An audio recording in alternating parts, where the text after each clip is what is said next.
the 2026 FIFA World Cup fixtures scheduled for Mexico have been thrown into doubt following deadly violence linked to the killing of cartel leader Nemesio Ruben Oseguera Cervantes, known as El Mencho. Mexican troops fatally wounded him during an operation in Jalisco, triggering hours of unrest, roadblocks, and burning vehicles across parts of the state. The U.S. State Department urged citizens in affected areas to seek shelter, while several airlines suspended flights to Jalisco.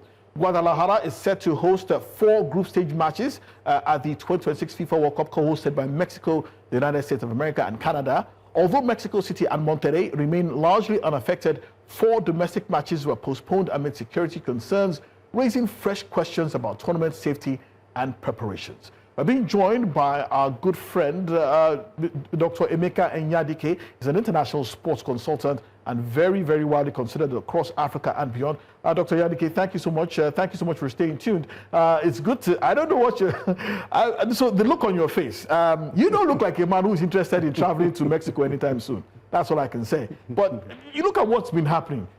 Well, violence in Mexico. We've always known about. To be honest, first of all, thanks for having me, and great to see you and Anthony. I mean, always a pleasure.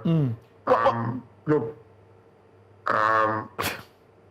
Mexico is one of 2 things. Okay, when it comes to football and the World Cup, I think Mexico probably has maybe the best record or the best.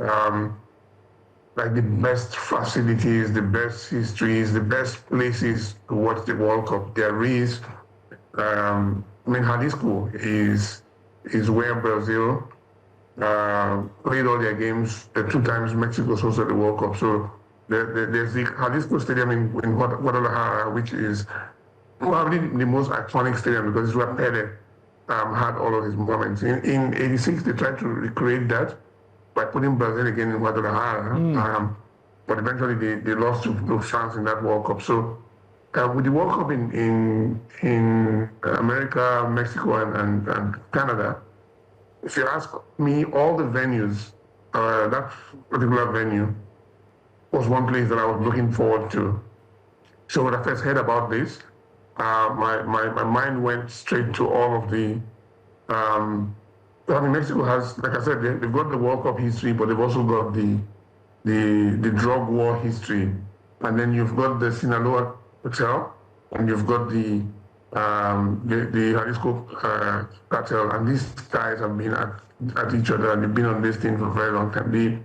For as long as there's a market in the U.S., those guys thrive on this. And so what makes it even more delicate is the fact that the Mexican authorities carried out this raid with intelligence from the U.S., so it makes it really, really tricky. Because ordinarily there is a battle going on in that place.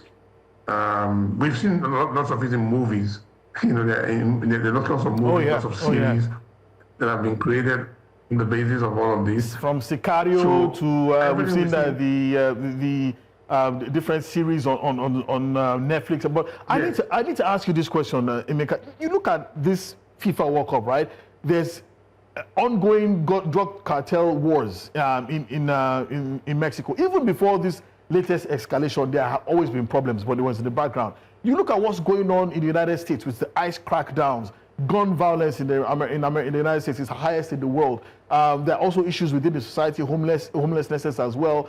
Canada seems to be the only stable country, but the United States and Canada are currently having their ongoing tiff as well.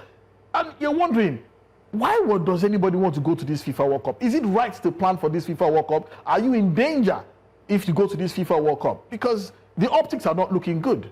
I've been in a very interesting position where I've sat on all corners of it. I've been to the World Cup as a fan. I've been to the World Cup as media. I've been to the World Cup I've been involved in the World Cup as a FIFA staff. So you find that, you know, in every situation, there's always been drama where, you know, you start to look at what happened in Africa in 2010 when there was the whole incident in Angola, in Cabinda region, where Emmanuel Adebayo and his Togolese team were attacked, and the kind of media coverage that we got, which was negative. I mean, like, Angola is so far from South Africa, but there was so much negative publicity about it. And now here we are with the incidents in the U.S. and also in Mexico, and we don't see the same kind of scenario. I mean, this is more delicate than whatever would have happened in Africa in 2010. Thank you very much, Emeka. I'm sorry to cut you short. Sorry to cut you short. I need to ask you that question. You worked with FIFA as a consultant. Well, you were a FIFA staff at the last FIFA World Cup. You know, as a matter of fact, everything that was written about Qatar ahead of that World Cup, even during the World Cup, the kind of atrocious media coverage that they got. If this we're hearing about gun violence and people being shot and killed on the streets of Qatar or South Africa, do you think that World Cup would have gone ahead? Those World Cups would have gone ahead? Like I was saying, okay, so, I mean, in Qatar, we had to deal with so many other instances. In fact, the biggest thing we had to deal with was the fact that there was this whole thing about migrant workers. That's what I mean. I was responsible for media relations, and I had to deal with a lot of, especially the international media, who had like a huge agenda and they wanted to try and push as much as possible. So it was really I mean, for me, it's a case study, something that I teach to the students on my mentorship program these days, because as a journalist, you have you try to strike a balance between what is right and what is speculation, what is agenda driven, and that influences us a great deal in Africa. So what you find is that all through the history of the World Cup, there's always been moments when there's a reason. I mean, even with Mexico in '86, there was an earthquake. We've always had one moment or so that threatens it, but we've never had anything. We've never had anything as close as what we have today, especially with Donald Trump's clamp down on migrants, and then you find people who are wondering, should they go to the World Cup or shouldn't they go to the World Cup? There's even a campaign by Sepp Blatter and some other people telling fans not to go on. But what is so ridiculous is that all the tickets are sold. The World Cup is sold out. Because what we've seen over time is that once the football starts, everything else is forgotten. I mean, once we get there and it's time for the football, everything else is swept. I mean, the frenzy around it and the passion and all of the drama, it's what makes the World Cup really, really special. So over time, I think that we've seen what has happened. But my worry with this particular one is that these Mexicans don't fool around. They are probably second most dangerous group of people behind Colombia. Where we had I mean, Mexico has had more villains in their own structure than Colombia. I mean, we had one famous guy in Colombia's entire history, but now with Mexico, we had El Chapo not too long ago, and then you've got this fellow who's become more famous even now, because a lot of people don't know him as much as they knew El Chapo. But I get that when he gets killed. But the question I need for you to answer now is very important. Yeah. If you were to advise anybody to go for the FIFA World Cup in Mexico and the US, what would you tell them, honestly? He has to breathe deeply and think about it. That shows you just how precarious the situation is. For me, there's two things. Okay, so as a journalist, you have to go to the World Cup. Yeah. As a fan, you bought your ticket. What are you going to do? You're going to go to the World Cup. At the end of the day, there's going to be tightened security. And sometimes, what you hear is like if somebody says, oh, there's World Cup and there's a game in Lagos, and someone says, oh, but there's something happening in the Northeast or somewhere. And then the assumption is usually like, okay, it's the entire country and things like that. So this incident has happened, and, you guys were talking about tennis earlier. The latest reports we had from some of the monitoring that we've done, we found that things have returned to normal in some places. So I think that there's still a lot of time. We're in February, so this World Cup doesn't start until June, so we have like 4 months. Okay. I think that probably by then things would have calmed down. Okay. But then we don't know. What we don't know is what else What else can probably pop off, right? Again, so. Exactly. I mean, Yeah. you mentioned the Jalisco cartel. You know, there's also the Sinaloa cartel. They might also be involved in this at some point in time as well. But gentlemen, before we go, let's talk about the English Premier League. Sorry. Before you go, I mean, the Sinaloa cartel, they have their own issues with this particular incident. True. And that's what the fear is for it not to escalate and become, because now with this guy killed.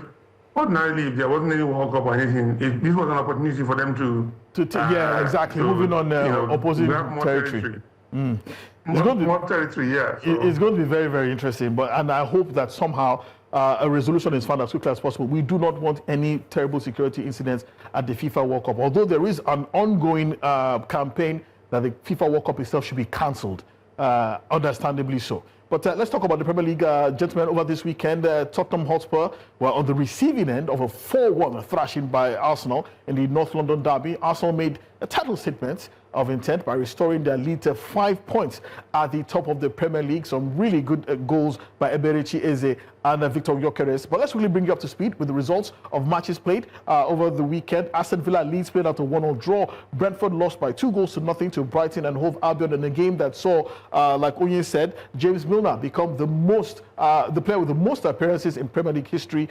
Chelsea and Burnley played out a 1-0 draw. Chelsea had Wesley Fofana sent off. West Ham United also played out a goalless draw with Bournemouth. Man City defeated Newcastle 2-1. Crystal Palace edged Wolverhampton Wanderers 1-0. Nottingham Forest lost at the death to Liverpool, 97th minute winner by Alexis McAllister. Sunderland lost by 3-1 to Fulham. Alex Iwobi on the score sheet in that game. And of course, Everton and Man U is currently ongoing. Manchester United are leading by a lone goal in that game. But Bomo also mentioned the fact that Tolu Arokodare was also among the 4 Premier League players who were involved in the targeted racist abuse on social media. We heard that the police are investigating that as we speak. But finally, quick words from you, Onye and Emeka.